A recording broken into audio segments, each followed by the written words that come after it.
Hello everyone, so welcome to another video, and this is an interesting one. You'll see new Gundam Breaker displayed on screen. The Japanese Gundam community were happy to point out that there is a sale, and now it's 84% off.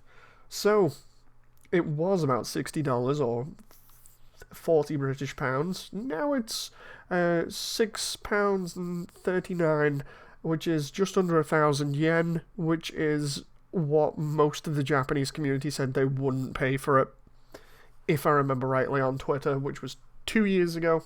Yeah, we've been covering the game for this long.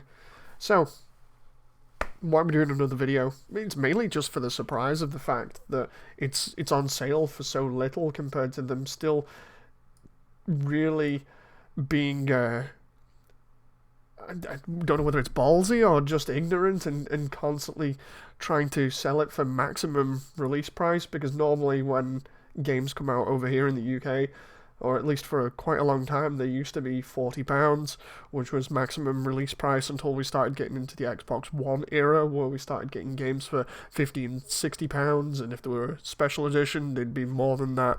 But for quite a long time, the standard used to be 40. So they're asking full price still, and then just because we've got an autumn sale that ends on December the 1st,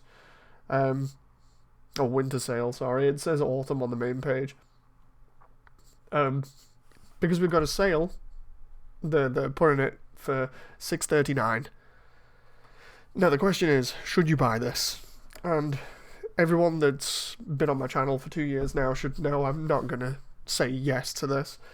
So instead, I'm going to come at this from the same stance that I always have taken with this game, which is, why should you get another game other than this? And this is how I originally started doing Gundam content on the channel, was covering how bad this game was, because I was so hyped for it as a mech fan, without owning many mech games at the time other than Dynasty Warriors Gundam 1 through 3. And I was really hyped for this, and then stuff starts coming out before the launch. I start seeing screenshots and people complaining about the demo and things, and in the screenshots I'm seeing all kinds of weird inconsistencies and bugs that a dev just shouldn't leave in the game if they're going to launch it. And there was clearly no time to fix these issues because it was about a week away from launch. So they would have needed longer to detail all these issues, to actually have them in a list and then go through them and fix each one of them. Instead, they just didn't even bother. They just threw the game out haphazardly and tricked people into buying it. And then, of course, a lot of people returned it, and then word of mouth spread around in the Japanese community, and was aided by myself a little bit, and a lot of the Western community found out about it. And all of a sudden, sales just dropped, and there were a lot of units still left on store shelves, and it really did not sell as well as I think they were expecting. Now, why should you buy something else other than, instead of this?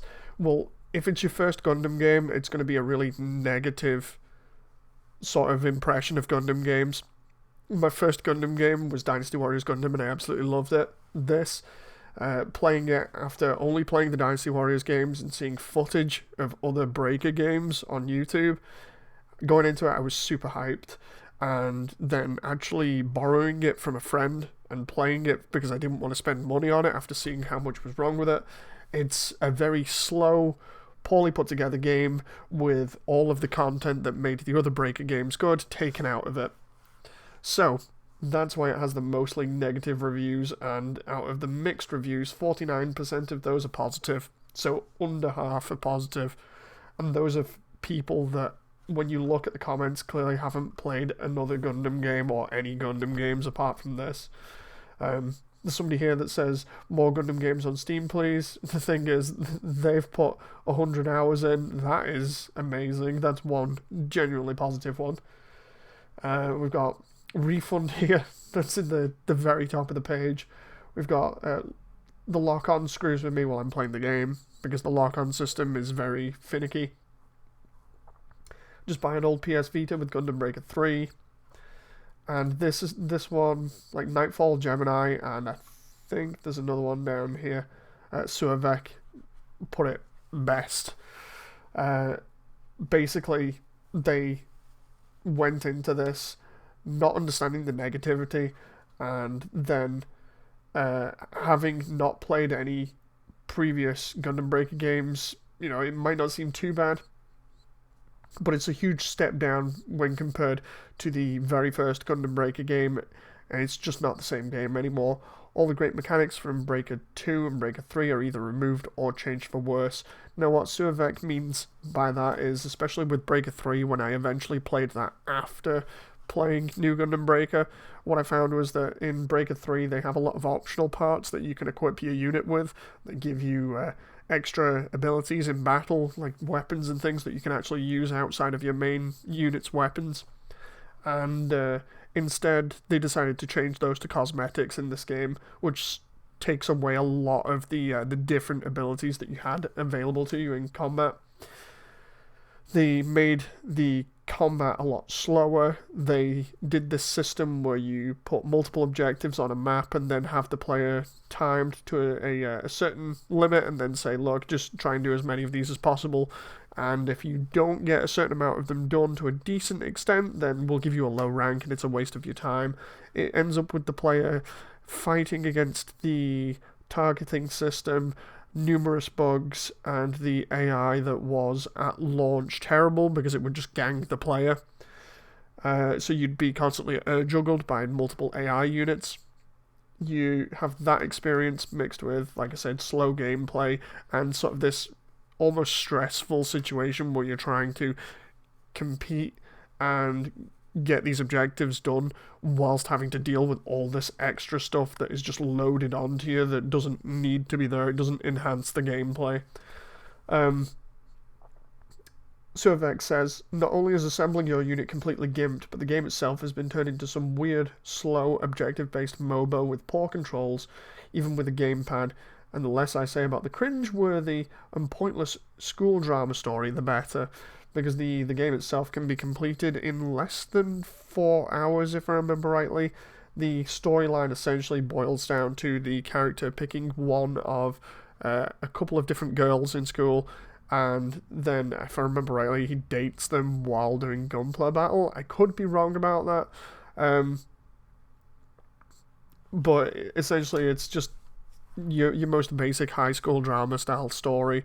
You go through, I think it's 6 or 8 levels, just beating up on the mobile suits, and then you get to the last boss, and as soon as you beat it, that's it, game over, and then you start the whole process again and keep going through the same missions to grind out parts. Again, the game doesn't seem completely terrible, continues Suavec. I might have some fun with it, but it's not the same game anymore. Should Bamco release Breaker 3 on Steam at some point, then I'd buy the game in an instant, even at full price. This game, however, it isn't even worth more than a few bucks at best. That is the best comment I can read on this game in particular, because it summarizes everything pretty well. In terms of what you should get instead, definitely, if you haven't already considered it, because I know I've recommended this before, but get Breaker 3.